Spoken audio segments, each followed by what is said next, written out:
नमस्कार बच्चों, मैं हूं डॉक्टर अनीता सिंह चौधरी और बहुत बहुत स्वागत करती हूं आपका राजस्थान सरकार और वेदांता के CSR इनिशिएटिव ई कक्षा में, जिसके टेक्निकल पार्टनर हैं मिशन ज्ञान। तो हम पढ़ रहे हैं आपकी 10th क्लास की सेकंड बुक, जो सप्लीमेंट्री बुक है फुटप्रिंट्स विदाउट फीट, उसका chapter number 1 a triumph of surgery, जिसमें हमने देखा कि मिसेस पेम्फ्रे अपने डॉगीज़ को दुखी देख के कितनी दुखी हो जाती हैं, क्योंकि वो बीमार हो गया है और ओवर ईटिंग उसका बीमारी का कारण है। ज़्यादा खाने के कारण वो कैसे बीमार हुआ, और उसको हमने पार्ट 1 में देखा कि किस तरह से डॉक्टर अपने साथ उसको हॉस्पिटल ले जाते हैं। वहाँ जाने के बाद में क्या ट्रिकी ठीक होता है या नहीं होता है, उसके लिए हमें पढ़ना पड़ेगा इसका पार्ट नंबर 2, जिसका नाम है ट्रिकीज़ रिकवरी, की ट्रिकी की रिकवरी किस तरह से होती है। क्लास 10th बुक है आपकी footprints without feet, chapter number 1 triumph of surgery का पार्ट 2। तो हम स्टार्ट करते हैं बिफोर यू रीड, यानी इस चैप्टर का जो ये पार्ट 2 है, इसको स्टार्ट करने से पहले कुछ चीज़ों के, कुछ प्रश्नों के उत्तर जो आप ध्यान में रखेंगे और पूरा पढ़ने के बाद आप खुद ही उनके आंसर दे पाएंगे। तो चलिए स्टार्ट करते हैं। बिफोर यू रीड से कुछ पॉइंट्स जो आप ध्यान से सुनिएगा और उनके आंसर ढूंढिएगा। स्टार्ट करते हैं। Is the narrator as rich as Tricki's mistress. आप देखिएगा इस क्वेश्चन का आंसर कि क्या जो इस कहानी के जो लेखक हैं मिस्टर हैरट हैं, जो हैं वो उतने अमीर हैं जितने कि मिसेस पेम्फ्रे हैं। How does he treat the dog, उन्होंने कुत्ते का इलाज कैसे किया। Why is he tempted to keep Tricki on as a permanent guest, और वो ट्रिकी को एक परमानेंट गेस्ट का मतलब होता है अपने पास ही अतिथि के रूप में रख लेना, उसके लिए वो टेम्प्टेड क्यों थे, एक बार आकर्षित हुए थे, पर क्यों हुए थे। Why does Mrs Pumphrey think the dog's recovery is a triumph of surgery. ये सबसे इंपॉर्टेंट है, क्योंकि चैप्टर का नाम भी यही है कि आपको इस चैप्टर को अब कंप्लीट होएगा जब, तो अब आप इसका आंसर दे पाएंगे कि मिसेस पेम्फ्रे को ऐसे कैसे लगा कि ये तो एक शल्य चिकित्सा की जीत है। जो उनका डॉगी इतना बीमार था वो कैसे ठीक हुआ और उन्होंने ये बात क्यों कही। तो चलिए स्टार्ट करते हैं चैप्टर को आगे। At the surgery the house hold dogs search around me, यानी कि एट द सर्जरी यानी जो शल्य चिकित्सा का जो अस्पताल है उसके लिए कहा गया है कि वहाँ पर जब वो लोग पहुँचे, the house hold dogs search around me. Search का मतलब होता है चारों तरफ से घेर लेना, उमड़ जाना। उस घर में जितने भी कुत्ते थे, उस डॉग जितने भी थे वहाँ पे हॉस्पिटल में, वो सब उनके चारों तरफ इकट्ठा हो गए। Tricky look down at the noisy pack, और ट्रिकी ने उनकी तरफ देखा, नीचे की तरफ उनकी तरफ देखा, और बहुत ही ज़्यादा हिम्मत करके उसने जब उनकी तरफ देखा तो वो क्या था, पैक यानी कुत्तों का झुंड, बहुत शोर करने वाला एक कुत्तों का झुंड उसके चारों तरफ आ गया था। और with dull eyes and when put down, और अब उसकी आंखें जो थी वो बहुत ज़्यादा सुस्त आंखें हो रखी थी, उससे उसने उन कुत्तों की तरफ देखा। एंड व्हेन पुट डाउन ले मोशनलेस ऑन द कारपेट, और जब उसको नीचे पुट डाउन यानी उसको नीचे जब कारपेट पे रखा गया तो मोशनलेस यानी उसमें कोई भी तरह की हलचल नहीं थी, सिर्फ आंखों से उसने उन कुत्तों को देखा और वो बिल्कुल हिला डुला ही नहीं। मोशनलेस यानी बिना हिलो डुले वो वहाँ पे कारपेट पे, कालीन पे उसको जब बैठाया तो वो उसी तरह लेटा रहा। The other dogs after sniffing around him, और बाकी के जो कुत्ते उसके चारों तरफ इकट्ठे हुए थे वो उसको सूंघ के, स्निफ करना यानी सूंघना, उसके चारों तरफ सूंघ के वहाँ से फॉर अ फ्यू सेकेंड्स, कुछ सेकेंड्स के लिए उन कुत्तों ने उसको सूंघा। Decided he was an uninteresting object, तो उन्होंने ये निश्चय कर लिया, डिसाइड मतलब होता है निश्चय करना, कि ये कोई काम की चीज़ नहीं है। ही was an uninteresting object, uninteresting object है ये, मतलब इसमें कोई रुचि लेने का मतलब नहीं है, तो ऐसे ही पड़ा हुआ है। एंड इग्नोर्ड हिम, और वो उसको नज़रअंदाज करके वहाँ से चले जाते हैं। स्निफ मतलब होता है सूंघना। I made up a bed for him in a warm loose box, और मैंने एक बक्से के अंदर जो थोड़ा सा गर्म था उसके अंदर उसका बेड बनाया। To the one where other dogs slept, और कहाँ पे उसका वो बक्से के अंदर छोटा सा घर बना के वार्म बेड बनाया, जहाँ पे बाकी के कुत्ते भी रह रहे थे, वहीं पर जहाँ पे बाकी कुत्ते सो रहे थे। अदर डॉग्स स्लेप्ट, सोए हुए थे। फॉर 2 days, 2 दिन तक। ये इंपॉर्टेंट है कि कितने दिन तक उन्होंने जब ट्रीटमेंट स्टार्ट किया तो क्या किया, ये क्वेश्चन आएगा। तो for 2 days I kept an eye on him, 2 दिन तक मैंने उस पर नज़र रखी। गिविंग हिम नो फूड, उसको मैंने खाने के लिए कुछ भी नहीं दिया। बट प्लेंटी ऑफ वाटर, जब ट्रीटमेंट चालू किया तो 2 दिन तक डॉक्टर ने उसको कुछ भी खाने के लिए नहीं दिया, सिर्फ बहुत सारा पानी पीने के लिए दिया, at the end of the second day he started to show some interest in his surroundings. और दूसरे दिन का जब शाम हुई तब तक उसने आसपास की चीज़ों में थोड़ी बहुत रुचि दिखानी शुरू की। Eight the end of the second day यानी दूसरे दिन के अंत में ही स्टार्टेड उसने शुरू किया टू शो दिखाना सम इंटरेस्ट कुछ रुचि दिखाना इन हिज सराउंडिंग्स अपने आसपास के जो एरिया था उस तरफ कुछ रुचि दिखाना शुरू की, वातावरण जो आसपास का था। And on the third he began to whimper. और तीसरे दिन उसने विम्फर करना शुरू कर दिया। विम्फर का मतलब होता है थोड़ी बहुत आवाज़ करना, मंद आवाज़ करना, जो बिल्कुल वो नहीं कर रहा था। When he heard the dogs in the yard, yard का मतलब होता है बाड़ा। जब उसने बाकी के कुत्तों को उस बाड़े में आवाज़ें करते हुए, भौंकते हुए, खेलते हुए देखा तो उसने भी हल्की सी आवाज़ करी पहली बार तीसरे दिन होते होते। When I opened the door, Tricky trotted out, जब मैंने दरवाज़ा खोला, Tricky trotted out। ट्रॉटेड आउट का मतलब होता है छोटी डग भरते हुए तेजी से चलना। ट्रॉटेड आउट यानी मतलब बाहर निकल गया। ट्रिकी तुरंत उससे बाहर निकला एंड वॉज इमीडिएटली एंगल्फ्ड। एंगल्फ का मतलब होता है पूरा घेरना, और उसको तुरंत घेर लिया गया। किसके द्वारा घेर लिया गया? बाय जो द ग्रे हॉर्न। जो नाम का जो डॉगी था, बहुत ही बड़ा जो शिकारी कुत्ता था, उसने उसको घेर लिया। एंड ग्रे हॉर्न यानी शिकारी कुत्ता, यार्ड यानी बाड़ा। तो ग्रे हॉर्न ने उसको घेर लिया जैसे ही हमने उसको बाहर निकाला अपने दोस्तों के साथ। After rolling him over and thoroughly inspecting him, उसको गुड़काते हुए यानी उसके चारों तरफ घेरने के बाद उसको थोड़ा सा गुड़काते हुए, एंड थॉरोली इंस्पेक्टिंग हिम, पूरी तरह से उसका निरीक्षण करने के बाद में, the dogs move down the garden, वो जो कुत्ते थे वो वहाँ से गार्डन की तरफ चले गए, यानी उसका पूरा निरीक्षण करके उसको देख के पूरा देखभाल के वो वहाँ से चले गए। ट्रिकी फॉलोड देम, और ट्रिकी ने क्या किया? उनका पीछा करना शुरू कर दिया। वो उनके पीछे पीछे चल पड़ा। Rolling slightly with his surplus fat, और वो कैसे चल रहा था? क्योंकि वो बिल्कुल चल ही नहीं पा रहा था इतने दिनों से, तो पर आज उसने हल्के हल्के पाँव से डग भरते हुए उनके पीछे वो चलना शुरू हो गया। अतिरिक्त जो उसका जो चर्बी थी उसके साथ, यानी वो इतना मोटा था फिर भी वो उस अतिरिक्त चर्बी के साथ उनके पीछे पीछे थोड़ा थोड़ा धीरे धीरे चलना शुरू हो गया। Later that day I was present at feeding time. अगले दिन, उसी दिन जब आगे दिन गुजरा, I was present at feeding time. Feeding time यानी जब खाना खिलाने का जो समय था तब मैं वहाँ उपस्थित था। आई वॉच्ड, मैंने देखा। While Tristan slopped the food into the bowl. Tristan जो है वो वहाँ पे काम करने वाला जो व्यक्ति है, उसने जैसे ही स्लॉप्ड द फूड, स्लॉप्ड का मतलब होता है डालना, खाने को वहाँ पे डाला उनके बाउल्स में, जो बर्तन थे उनमें। देयर वॉज द यूजुअल हेडलॉन्ग, हेडलॉन्ग यानी हड़बड़ी। वहाँ पे जो प्राय हमेशा हड़बड़ी होती है जब खाना मेस से आता है और कुत्ते चारों तरफ से भागते हैं, वो हड़बड़ी चालू हो गई। Rush followed by the sounds of high speed, और सब लोग एक दूसरे को धक्का मुक्की करते हुए बहुत ही तेज़ी से वहाँ खाने की तरफ बढ़ने लगे। Followed the sounds of high speed, और आवाज़ भी तेज़ हो गई। ईटिंग, और उन्होंने खाना शुरू कर दिया। सब एक साथ भाग के आए उधर और उन्होंने खाना खाना शुरू कर दिया। Every dog knew that if he feel, every dog knew that if he fell behind the others he was liable to have some competition for the last part of his meal।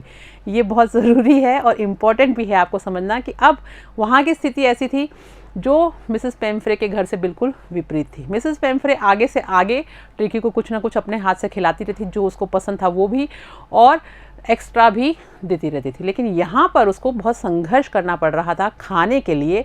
और यहाँ पे एक rule और भी था, every dog new, हर एक कुत्ता जानता था, that if he fail behind, कि अगर वो पीछे रह गया, द अदर्स, बाकियों से पीछे अगर वो रह गया, he was liable to, liable to का मतलब होता है किसी इस चीज़ की संभावना है कि ऐसा उसको फेस करना पड़े, some competition for the last part of the meal, यानी उसको भोजन के आखिरी टुकड़े तक हो सकता है वहाँ पे प्रतिद्वंदिता का सामना करना पड़े, उसको संघर्ष करना पड़े कि उसको कुछ मिल जाए खाने के लिए। When they had finished, जब उन्होंने खाना खाना ख़त्म कर दिया, tricky took a walk around, tricky ने वहाँ पे एक चक्कर लगाया जहाँ वो सब लोग कुत्ते खा के गए थे, वहाँ जो बोल्स पड़े थे उनमें, द शाइनिंग बोल्स, सारे चमक रहे थे यानी बिल्कुल खाली कर चुके थे वो, लिकिंग कैजुअली इनसाइड वन और 2 ऑफ देम। उसने उनमें से किसी 1-2 के अंदर चाटना शुरू कर दिया, जो भी थोड़ा बहुत बचा हुआ था। बाकी वो चमक रहे थे, यानी खा चुके थे उसमें से सब कुत्ते। कैजुअली यानी लापरवाही से उसने भी उसके अंदर जो थोड़ा बहुत बचा खुचा था उसको चाटना शुरू कर दिया। नेक्स्ट डे यानी अगले दिन an extra bowl was put out for him. अगले दिन उसके लिए एक एक्स्ट्रा बोल रखा गया। And I was pleased to see him jostling his way towards it. और मुझे बहुत अच्छा लगा, मेरे को बहुत प्लीज़ यानी मैं खुश था ये देख के, टू सी हिम कि उसको जब मैंने ये देखा, जॉसलिंग हिज वे टूवर्ड्स इट, जॉसल यानी भीड़ भाड़ में धक्का मुक्की करके वो भी अपनी कटोरी तक पहुंचा। तो मुझे ये देख के बहुत अच्छा लगा। फ्रॉम देन, उस दिन के बाद से हिज प्रोग्रेस वॉज रैपिड, यानी उसकी जो इलाज था वो शुरू हो चुका था, वो बढ़ रहा था। He had to no medical treatment of any kind, उसको किसी भी तरह का कोई भी उपचार नहीं दिया गया था, कोई भी मेडिकल ट्रीटमेंट उसका चालू नहीं हुआ था। All day he ran about with the dogs, पूरा दिन, बट ऑल डे पूरा दिन he ran about with the dogs, वो बाकी के कुत्तों के साथ ही भागता रहता था। जॉइनिंग इन देयर फ्रेंडली स्क्रीमेजेस यानी मित्रतापूर्ण जो झगड़ा होता है वो, यानी वो जो छोटे मोटे ऐसे खेलते रहते हैं उसके साथ साथ वो भी खेलता रहता था। और उसका कोई भी औषधिक उपचार नहीं किया गया था। He discovered the joys of being bowled over, और डिस्कवर्ड का मतलब होता है खोजना। उसने खोज लिया था कि किस तरह से joys of being bowled over trampled on and squashed every few minutes. Trampled on का मतलब होता है मंद भारी कदमों से चलना, स्क्वैश का मतलब होता है कुचला जाना, ग्रैंड का मतलब होता है ग्रैनी यानी दल, और शैगी यानी झबरीला। अब उसको ये सब चीज़ें समझ में आ गई थी कि जब वो कुत्तों के साथ था तो किस तरह से धक्का मुक्की की जाती है, किस तरह से खेला जाता है, किस तरह से अपनी जगह बनाई जाती है। और वो मंद भारी कदमों से बीच में घुसे रहता था, खेलता रहता था। एवरी फ्यू मिनट्स, हर एक थोड़ी देर के लिए जब भी उसको दबा देते थे, स्क्वैच कर देते थे, स्क्वैश यानी जब भी उसको दबा दिया जाता था तब भी वो वहाँ से बाहर निकलता था और खेलना शुरू कर देता था। He became an accepted member of the gang. He became यानी वो बन गया था उस गैंग का, यानी कुत्तों का जो झुंड होता है उस गैंग का वो एक अच्छा सदस्य बन गया था, जिसको सब लोग पसंद करने लग गए थे, उसको अपना उन्होंने मान लिया था। And unlikely silky little object among the shaggy crew, यानी शैगी यानी झबरीले कुत्तों के बीच में वो एक अलग से सिल्की यानी जो रेशमी छोटा सा कुत्ता जो है वो उनके अंदर घुल मिल गया था और वो उसको अपना मानने लग गए थे। Fighting like a tiger for his share, और अब वो शेर की तरह, बाघ की तरह क्या करने लग गया था वहाँ पे, बाकी कुत्तों की तरह वो भी वहाँ पे अपने हिस्से के लिए लड़ना सीख गया था कि मुझे भी किस तरह से अपना खाना प्राप्त करना है। फाइटिंग लाइक अ टाइगर, और his share at meal time, यानी जो खाने का समय होता है उस समय वो अपना जो भोजन है वो प्राप्त करने के लिए संघर्ष करना सीख गया था। And haunting rats in the old हेन हाउस, और दूसरी चीज़ की जो रैट थे, जो चूहे थे, जो ओल्ड हेन हाउस यानी जो पुराना जो मुर्गियों का जो घर था उसमें जितने भी चूहे थे जो वहाँ पे शोर करते थे उनका वो शिकार करना भी सीख गया था।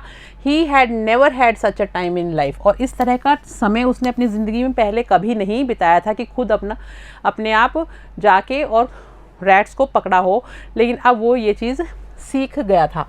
हॉवर्ड यानी मंडराई, एंशियसली यानी व्याकुलता से। All the while Mrs Pumphrey hovered anxiously in the background. अब बात जब ये तो चल रही थी हॉस्पिटल की बात, अब वो ये कहते हैं डॉक्टर कि वहाँ पे मिसेस पेम्फ्रे जो है उनकी हालत ख़राब हो रखी थी क्योंकि वो अपने डॉगी से बहुत दूर थी। तो मिसेस पेम्फ्रे हॉवर्ड यानी मंडराई, एंशियसली यानी बहुत ही ज़्यादा व्याकुलता से वो वहाँ पे मंडरा रही थी। इन द बैकग्राउंड यानी पृष्ठभूमि में।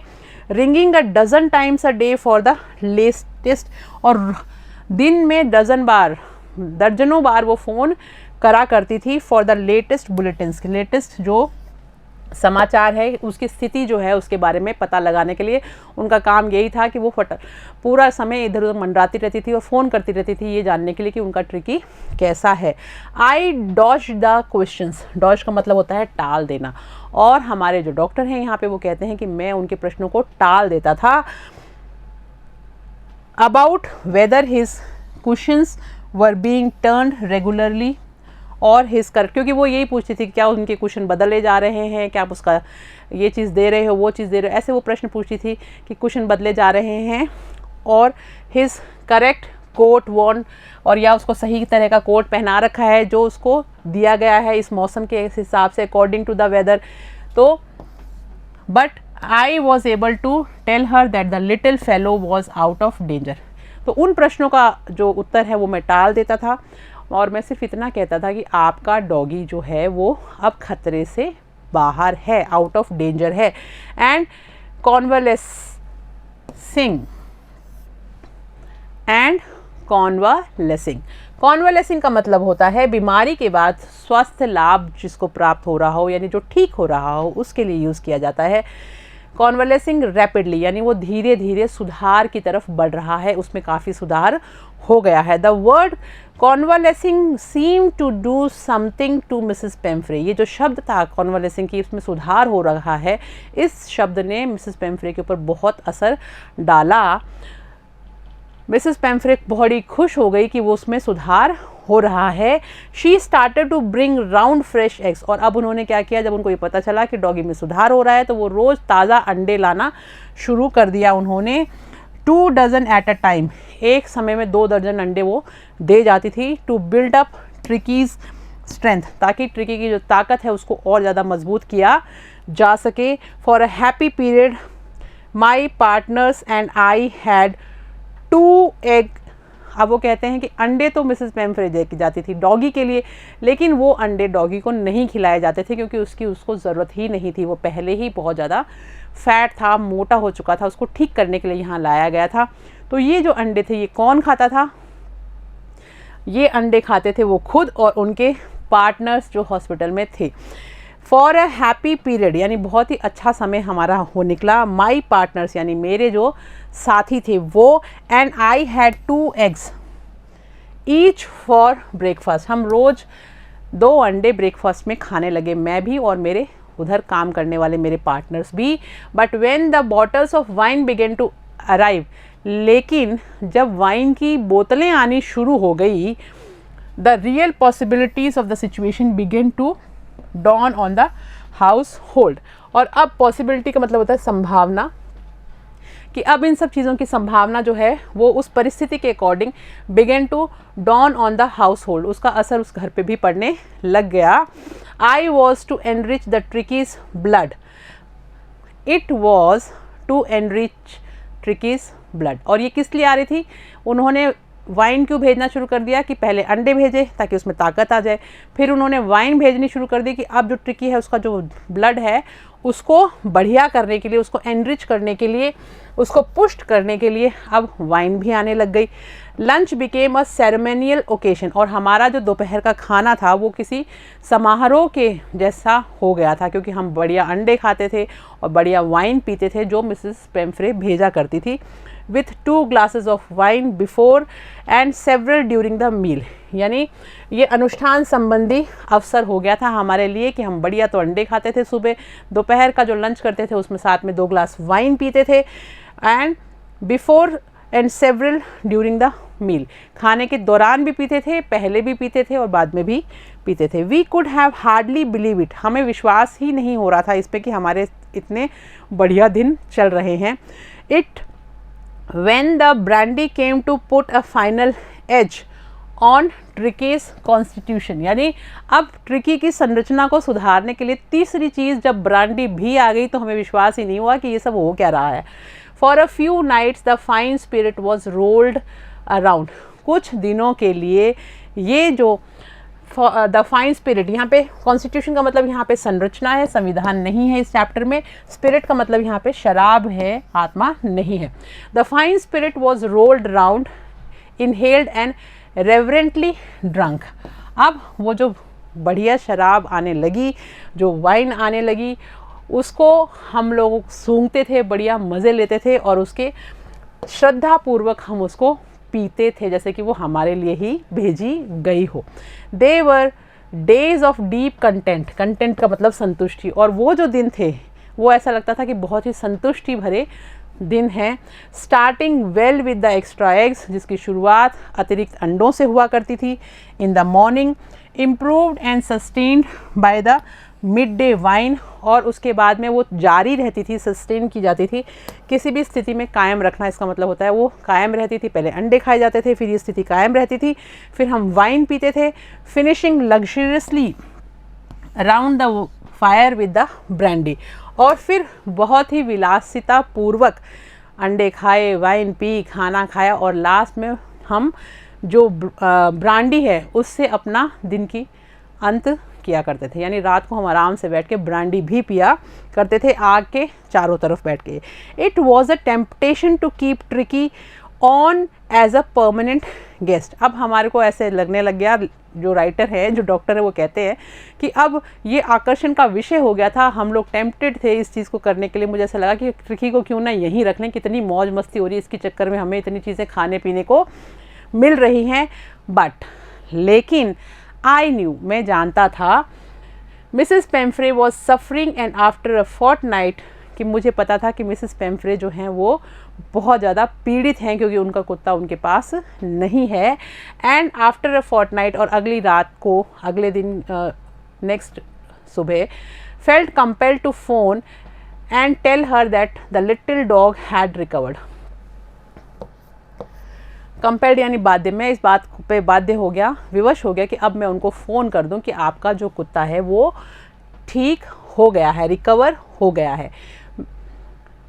एंड वॉज अवेटिंग कलेक्शन, और वो चाहता है कि आप उसको आके ले जाएं, आपका इंतज़ार कर रहा है। With in a minute about 30 feet of gleaming black metal Drew outside the surgery. With in a minute, जैसे ही मैंने उनको फ़ोन किया उसके तुरंत थोड़ी सी समय, कुछ मिनटों में ही मैंने देखा कि हमारे हॉस्पिटल के आगे एक बड़ी सी गाड़ी खड़ी थी। 30 feet of gleaming black, gleaming यानी चमकीली गाड़ी जो है वो हमारे हॉस्पिटल के बाहर खड़ी थी, मेटल की।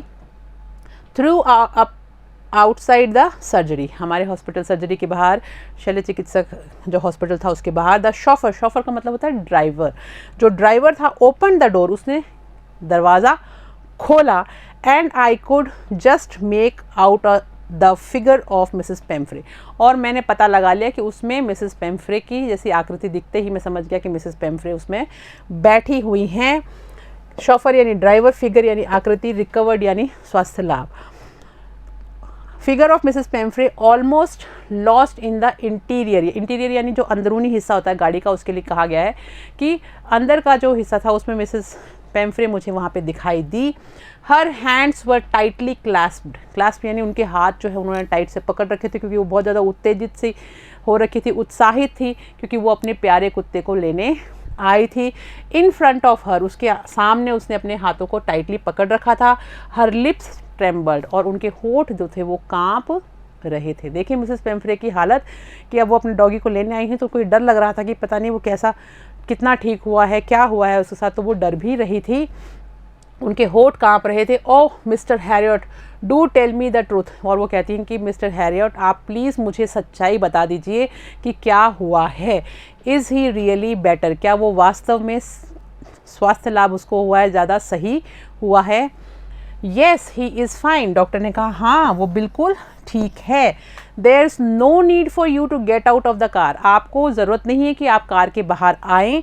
आई go and fetch him, fetch का मतलब होता है जाकर लाना, टेम्पल यानी कांपना, और क्लैस्प यानी कसकर पकड़ा हुआ। तो कहता है आप वहीं बैठे रहिए, आपको ज़रूरत नहीं है बाहर आने की, मैं उसको लेके आता हूँ।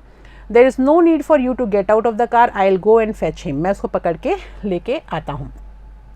I walk through the house into the garden, मैं घर की तरफ गार्डन से होता हुआ घर के अंदर गया। अ मास ऑफ डॉग्स, मास का मतलब होता है झुंड, कुत्तों का एक बहुत बड़ा झुंड। वॉज शर्टलिंग अराउंड, वो वहाँ पे उसके चारों तरफ उसको घेरे हुए थे। The lawn and in their midst, वो यानी लॉन जो बगीचा था उसमें चारों तरफ कुत्तों के जो झुंड थे वहाँ खेल रहे थे, और उसके बीचों बीच से ईयर्स फ्लैपिंग, टेल वेविंग, और वो जो कुत्ते थे उनमें से किसी कोई अपने कान हिला रहा था, कोई अपनी पूंछ हिला रहा था। फ्लैपिंग टेल यानी अपनी पूंछों को हिलाना था, फ्लैप यानी फड़फड़ाना, हिलाना, वेविंग यानी हिलाना।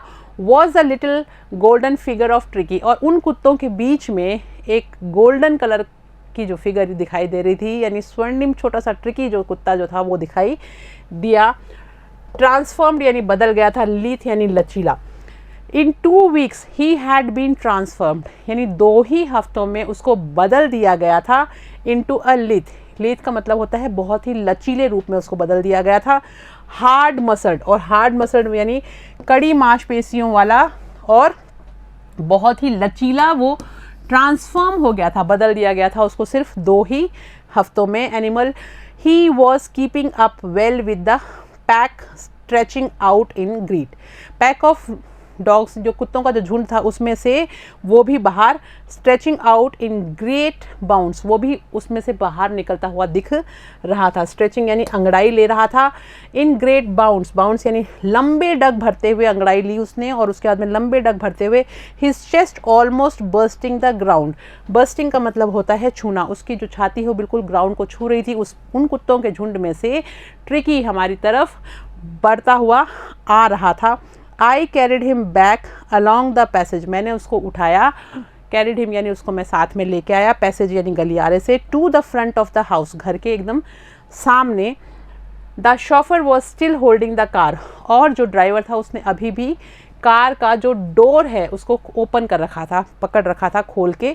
The chauffeur was still holding the car door open, and when tricky saw his mistress he took out from my arms in the tremendous leap and sailed into Mrs. Pemfrey's lap. lap का मतलब होता है गोदी। और जैसे ही tricky ने देखा अपनी मालकिन को, मिसेस पेम्फ्रे को, ही टुक ऑफ, उसने उड़ान सी भरी, यानी वो वहाँ से उछला, फ्रॉम माई आर्म्स, मेरे बाजुओं में से, एंड ट्रेम्बल्डस लीप यानी बहुत बड़ी छलांग लगाते हुए, and sailed into Mrs Pumphrey's lap, और वो जाके मिसेस पेम्फ्रे की गोदी में बैठ गया। शी गेव अ स्टार्टल्ड ओह, और वो जैसे ही उन्होंने उस डॉगी को देखा उनके मुंह से एकदम अचंभे भरी आवाज़ चीख निकली, oh, and then had to defend herself as he swarmed over her. Defend यानी फिर उनको अपने आप को बचाना पड़ा, क्योंकि वो उनको बहुत ज़्यादा प्यार कर रहा था, चाट रहा था। स्वॉर्म्ड ओवर हर, उनके ऊपर बिल्कुल उनको चिपक गया था। Licking her face and barking, और उनका चेहरा चाट रहा था और भौंक भी रहा था। ट्रेमेंडस लीप का मतलब होता है बड़ी व लंबी छलांग भरना, और डिफेंड यानी बचाना। And then had to defend herself as he swarmed over her, licking her face and barking, और जब उन्होंने उसको भौंकना और चाटना शुरू किया और वो प्यार करने लगा मिसेस पेम्फ्रे को, ड्यूरिंग द एक्साइटमेंट, और इसी उत्तेजना के दौरान, I help the chauffeur to bring out the beds, toys, cushion, coats and bowls, none of which had been used. और मैं जब ये सब कुछ चल रहा था, जब वो डॉगी और मिसेस पेम्फ्रे आपस में एक दूसरे से मिल रहे थे और डॉगी उनको प्यार कर रहा था, इस दौरान मैंने जो ड्राइवर था उसको मदद करी, उसके बेड, उसके खिलौने, उसके कुशन, उसके कोट और उसके जो अलग अलग तरह के कटोरे थे वो सब गाड़ी में रखवाने के लिए। और सबसे इम्पॉर्टेंट बात ये है, none of which had been used, कि इनमें से कोई भी चीज़ जो है वो यूज़ ही नहीं हुई थी, जैसे लाए थे वैसे की वैसे ही पड़ी थी। As the car moved away, जब वहाँ से जो गाड़ी है वो आगे चली गई, Mrs Pumphrey leaned out of the window, जा रही थी तो वो गाड़ी से बाहर झुकी और उन्होंने tears shown in her eyes, उनकी आँखें जो हैं वो आंसुओं से भरी हुई थी। हर लिप्स ट्रेम्बल्ड, और उनके होठ कांप रहे थे। Oh Mr Herriot, she cried, और उसने कहा, oh Mr Herriot, how can I ever thank you, मैं आपका कैसे धन्यवाद कर पाऊँगी कभी भी। This is a triumph of surgery, ये तो आपने शल्य चिकित्सा की विजय ही प्राप्त कर ली, यानी you have transformed my dog from fat to a lean muscled dog, कि आपने तो मेरे कुत्ते को पूरा का पूरा ट्रांसफॉर्म कर दिया, यानी इसका रूप ही रूपांतरित कर दिया। ये कितना मोटा और कितना सुस्त था, जो अब इतना एक्टिव और इतना खुश नज़र आ रहा है और पतला भी हो गया है, एक्टिव हो गया है, खुश है और कितना बढ़िया मैं फील कर रही हूँ ये मैं आपको बता नहीं सकती।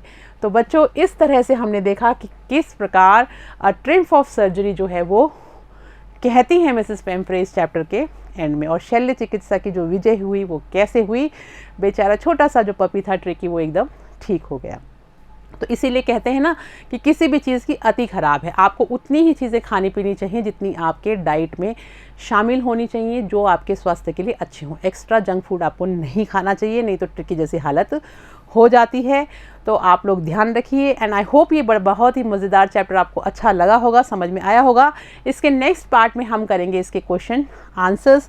आप डिफ़िकल्ट वर्ड्स को लिख के याद कीजिएगा और चैप्टर को खुद भी पढ़िएगा। चलते हैं, मिलेंगे नेक्स्ट क्लास में। आप लोग सब स्वस्थ रहिए। Thank you.